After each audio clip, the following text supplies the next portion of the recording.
Hey everyone, my name is Helena My name is Vanessa. and this is Depression Talk. In this episode, we'll be talking about a mental health disorder that is affecting millions of people today more than ever. Today we will be talking about depression. In this episode, we'll be talking about how it affects people, how to treat depression, and how to help/support those going through it. We will include real-life interviews with people at JFK High School, including statistics on a variety of depression-related questions. Today, we are going to give you an insight into depression. So if you or anyone in your life has been struggling with depression, you guys can know that you are not alone. Also, we're here to help you set a plan or overall just learn more about depression and its effects on a regular day-to-day schedule.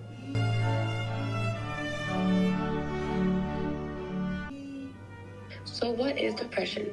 Depression is a mental health disorder characterized by persistently depressed mood or loss of interest in activities causing significant impairment of daily life.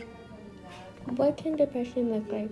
Depression has many symptoms or signs, like how it affects our mood and mood changes. Depression can affect our mood by increasing our anxiety, apathy, or general discontent, guilt, hopelessness, loss of interest, or pleasure in activities, causing mood swings or sadness. Depression can also affect our sleep. For example, it can cause early awakening, excess sleepiness, insomnia, or restless nights. Apart from disturbing one's sleep schedule, it can affect how we eat. For example, it can cause us to be hungrier than usual, not having an appetite. Depression can also affect our behaviors, causing us to have mood swings like agitation, excess crying, irritability, or social isolation. Lack of concentration, slowness in activity, or thoughts of suicide is also serious symptoms of depression, along with weight gain or weight loss. We were able to get some voice recordings of our friends and teachers to see how different or similar their perspective on depression is.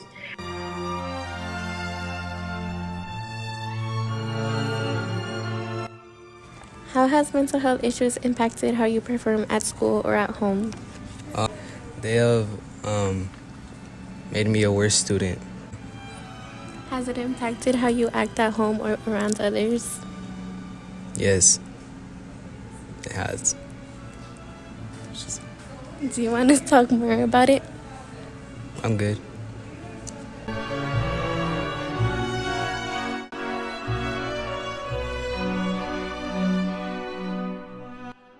So do the people around you help you with your mental health, or do they add on to the issue? And if so, are they better people to be around? Yeah, I guess. Do they help or do Yeah, they they add do on? help, yeah. Can you talk about it? I have someone to talk to. They gave great advice. They say it's true. They also have the same thing that I have. So, yeah, probably that will help. Talk to someone about what happens.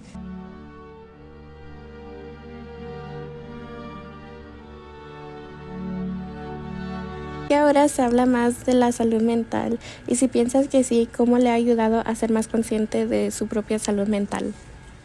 Yo creo que sí. Hace muchos años la salud mental se consideraba como solo para gente loca y para gente que necesitaba llevarse a un hospital psiquiátrico o ser encadenados o un chaleco blanco, bla, bla, bla. Ahora es más normal pedir ayuda, o estoy triste, necesito ir a un doctor. Ya no es solo de locos, aunque obviamente no falta la gente que siga viviendo en los años 90, 70, que piense que todavía es para locos, pero pues ahora sí es más normal y por eso me ha ayudado más, ya me siento más libre. Antes yo me encerraba mucho en mis pensamientos y no era capaz de decir lo que sentía. Ahora es más fácil para mí pedir ayuda, más fácil encontrar terapeutas, es más fácil tener citas con doctores.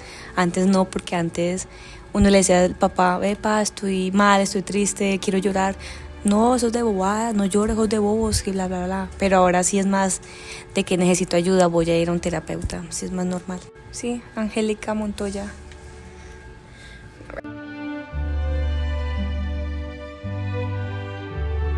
Oh my gosh. Can I answer all three of them? Yes.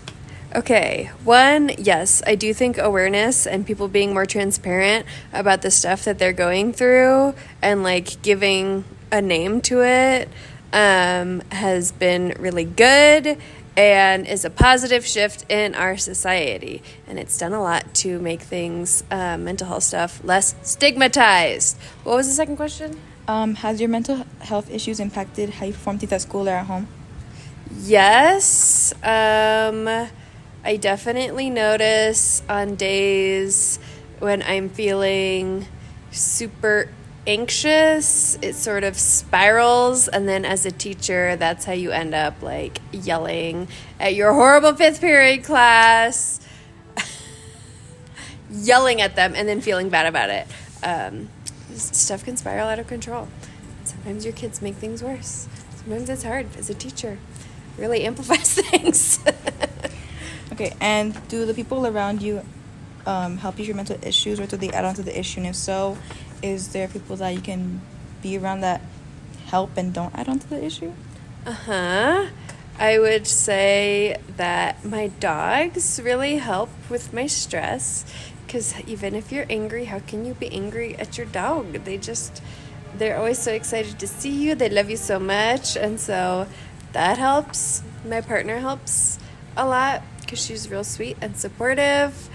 And I have some students who make things worse, and I have some students who I'm like, oh, what a little ray of sunshine you are. You help my day so much. Do you think pets should be recommended for everyone that's dealing with like mental health issues? Not necessarily. It depends on the issue. Like, you still have to be responsible enough to take care of an animal. Like, you still have to be in the right situation. You have to be able to like support and care for them. I know that like it could be really helpful for someone who like has depression to help motivate them to like get up and get going and like take care of them, but it should never be at the cost of like the animal. You know? Yeah. So would you like to be like your name be known, or would you like to be anonymous? I will own it. Miss O said that. Okay, and before we end it off, have you ever experienced any type of mental health issues? And if so, would you like to talk about it? I mean, I struggle a lot with anxiety more than anything else. Like, anxiety is a real dominant feature of my life. There's been short time periods where I think I've been depressed, but it's mostly been anxiety. Anxiety is always there, and it's hard to, listen to the anxiety, but not let it take over. Do you know where the anxiety like came from, or you don't want to talk about that? I mean, like, my childhood was pretty stable, but at the same time, if you look at like how my parents sort of interacted, and my dad's kind of a narcissist and my mom can be kind of like cold, and so it was a lot of like me trying to guess what they were feeling and like what they wanted and like how to keep them like happy with me. And I think that made me a pretty anxious little child and a pretty anxious adult.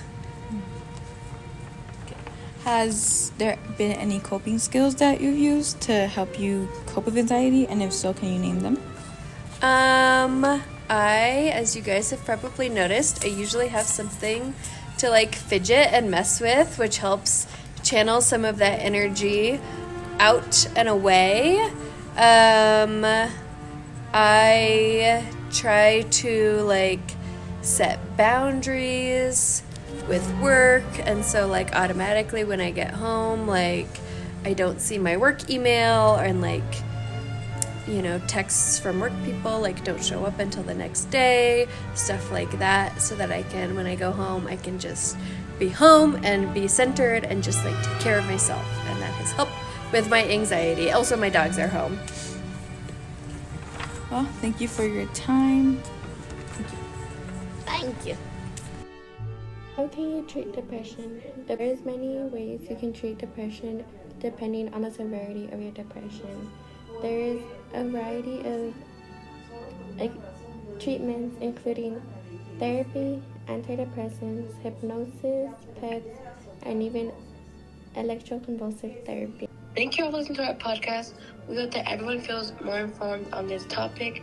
Please know that you are not alone. It's never too late to reach out and get help.